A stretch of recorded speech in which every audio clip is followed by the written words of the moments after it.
Hello world, this is Random Fix. Today I'm going to be showing you how to change your spare tire. Let's say you got a flat, a nail in there, for whatever reason. You have to put your spare on. I'm going to show you the steps to take before. And so we're going to start off with making sure that the car is in park, right? The parking brake is set, right? And we're on a level surface. This gets to be more dangerous if you're on the side of the road and gravel. Let me go ahead and set up this camera. I'll be right back. Now that you got your parking brake set, you make sure the car's in park. You got to figure out where this car is supposed to be jacked up. So this Camry is going to be, the jack is going to go right underneath these two grooves.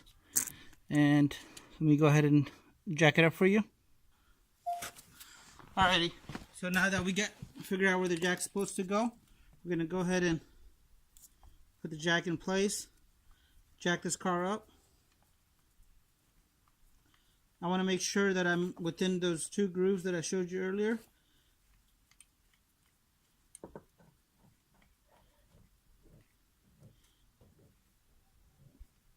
And now that the jack is in place, before I put this up in the air, I want to pull my wheel cover off. If you don't have wheel cover, it's great. Now I want to go ahead and loosen up all the lug nuts. So I'm not doing this in midair, especially on gravel. It could get a little dangerous. So I just want to go ahead and just get them a little loose.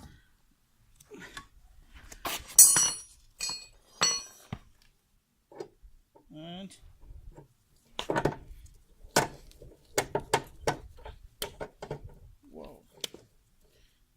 these gloves are a little sticky to keep my hands clean.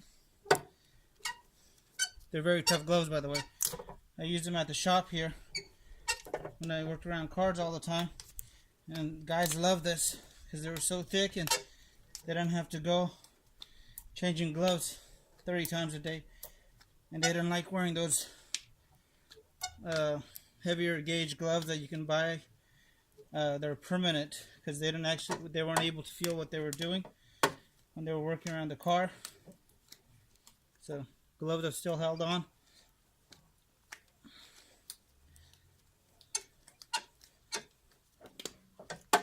So now that my car is up in the air, I'm going to go ahead and undo the rest of that and show you how to take the tire off. Alright, so we're down to the last lug nut. So please keep your hand on the tire. Don't let this bounce and hit you in the face. You won't have a very good day. You want to basically pull it off without damaging the studs. Get your damaged tire out of the way.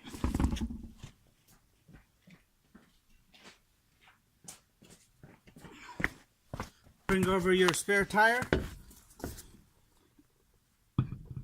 And mount it. Put at least one lug nut in place. Hand tighten all of them. Now that I got all my lug nuts on, I went ahead and hand tightened all of them. Now I'm not going to tighten them up in the air, but you want to go in the start direction. So here, here, here. I'm not going too crazy on this. Trying to make sure that the wheel is centered.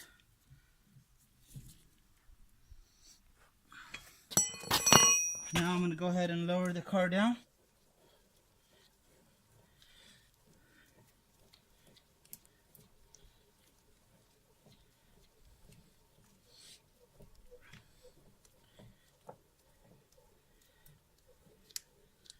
And while you're lowering this down, you want to make sure your spare tire is at the right pressure. So I normally carry a pair of jumper cables, a can of Fix-A-Flat, in case I was in a really bad bind and I didn't have time, or I just wasn't able to. It was a bad location. I'll show you what I use really quick. I always carry a pair of jumper cables, my compressor here, my fix-a-flat. There's times I've had to use this. It was late at night, just wasn't a safe place to change my tire, but I need to get off the side of the road. This did the job, and I always carry a tire plug kit in case I need to make it a little bit more of a permanent repair, or the car doesn't come with a spare tire, which is happening a lot more. I use one of these. I'll have a video on how to do this, and I don't even take the tire off the car, so that's really cool. Now that you got the car on the ground, I'm going to go ahead and tighten these lug nuts to the correct specs. I use a torque wrench, of course, but you're on the side of the road right now, and we got to make do with what's available. You want to check this 25 miles later, and just like to go over everything again.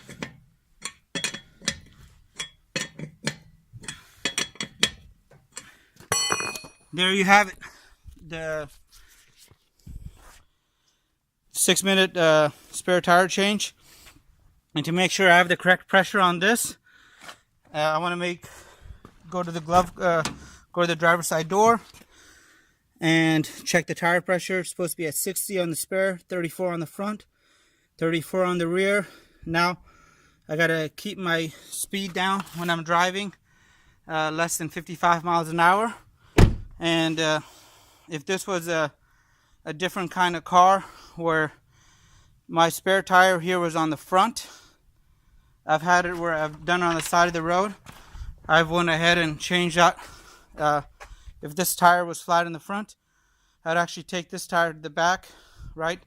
If it's a 2-wheel drive or 4-wheel drive vehicle, and change that around, so I'm not putting the power down on a spare tire.